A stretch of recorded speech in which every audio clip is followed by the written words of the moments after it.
இல்ல நீங்க ஃபோன் பண்ண வேணாம் தான் சொன்னனே. நீ திருச்சி போய் சேர்ந்த உடனே எனக்கு ஒரு ஃபோன் பண்ணு. சரி நீங்க சாப்பிட்டு தூங்குங்க, நான் காலையில கால் பண்றேன். நீ செகண்ட் டைம் கால் பண்ணப்போ கூட நான் மேனேஜர்கிட்ட தான் பேசிட்டு இருந்தேன். சாரி. இப்ப கூட நீ சொன்ன மாதிரி தான் நான் கிளம்பி வந்துட்டு இருக்கேன். நீ கேட்ட பணத்தை ரெடி பண்ணிட்டு தான் இருக்கேன். அது வரைக்கும் எதுவும் பண்ணிராத பத்ரி ப்ளீஸ்.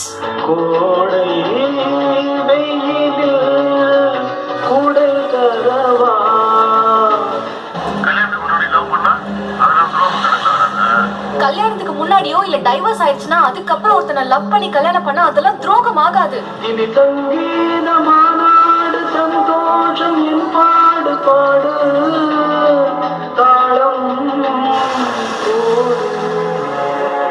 ஒன்னா வாழும் போது அவங்களை ஏமாத்துனா அதுதான் துரோகம் பத்ரி.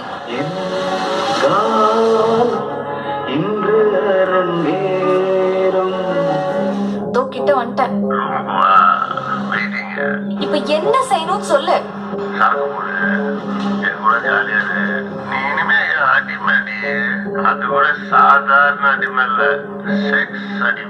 மறுபடியும் சொல்றேன், என்கிட்ட இந்த பேச்சு வேணாம். காசை வாங்கிட்டு போனை கொடு, அவ்வளவுதான். நீ போடுற, நான் சொல்றேன், நீ செய்யணும். இல்ல மானம் மரியாதை எல்லாம் போய் நாட்டு தெருவில் நிப்ப. கடவுளே.